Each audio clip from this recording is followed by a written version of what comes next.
तो तुम्हें भी बार बार मॉम डैड फोर्स कर रहे हैं शादी के लिए, बार बार मना करते जा रहे हो, लेकिन फिर आपको ऐसा सुनने को मिलता है कि हमारी तो कोई इज्जत नहीं है, तुम्हें तो कुछ आता नहीं है, बस मना करना आता है। इतने अच्छे अच्छे रिश्ते लेके आ रहे हैं, इतनी अच्छी फैमिलीज आ रही है तुम्हारे लिए, लेकिन तुम बार बार हर एक को मना कर रहे हो। पर कोई ये नहीं पूछता है कि तुम्हारे दिल में क्या है। पेरेंट्स नहीं पूछते हैं, उन्हें बस ये लगता है कि सेटल हो जाए हमारा बच्चा and that's more than enough. But they forget something कि हम भी बड़े हो गए और चॉइस जो हमारी है वो मैटर करती है, वो वैल्यू करती है। अब स्पेशली इंडियन फैमिलीज में तो क्या होता है लड़कियों के साथ स्पेशली कि जल्दी से शादी कर दो, बड़ी हो गई, कॉलेज हो गया, शादी वादी कर दो फटाफट और सेटल कर दो, फिर सोसाइटी में नाम हो जाएगा। तो आप एक चीज़ करो, बैक टू बैक ऐसा हो रहा है तो आप अपने पेरेंट्स को एक ही सवाल पूछना।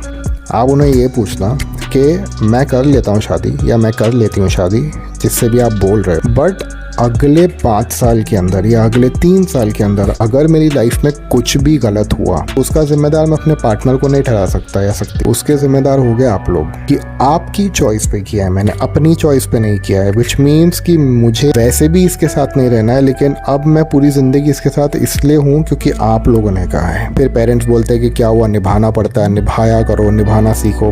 फिर आप उनको ये चीज़ बोलो कि आप लोग की लाइफ में बहुत प्रॉब्लम्स हुई हैं, आप लोग ने निभा लिया, बट क्या ज़रूरी है कि हमारी लाइफ में भी वही एग्जैक्ट प्रॉब्लम्स होंगी और हम भी निभा लेंगे? नेवर नो, हो सकता है उससे ज़्यादा बड़ी प्रॉब्लम्स हो। क्या निभाने का कोई डेफिनेशन है, कोई लिमिट है? कल को कुछ बहुत बड़ा हो गया, कुछ बहुत गलत हो गया लाइफ में, तो नहीं निभा सकते, तो क्या हम फिर भी निभाएंगे? Do you want me to spoil my life? Then okay fine, I will go ahead and do that. So अब आप लोग डिसाइड करिए कि what is right and what is not. और इसके बाद भी अगर मना करे ना, तो यही एग्जैक्ट बातें थोड़े अलग वे में उस इंसान से पूछना जो आपको देखने आया है, देखने आई है, जिसको आप देखने गए हो, उनके सामने फ्यूचर की एक पूरी पिक्चर बना के रख देना, विजुअलाइज करा देना उनको कि भाई देखो ऐसा ऐसा हो सकता है, so do you think we can make it? Chances are very high कि या तो आपको सही पार्टनर मिल जाएगा ऐसे में, या फिर आप ऑटोमेटिकली रिजेक्ट हो जाओगे क्योंकि सामने वाला खुद रेडी नहीं होगा फिर।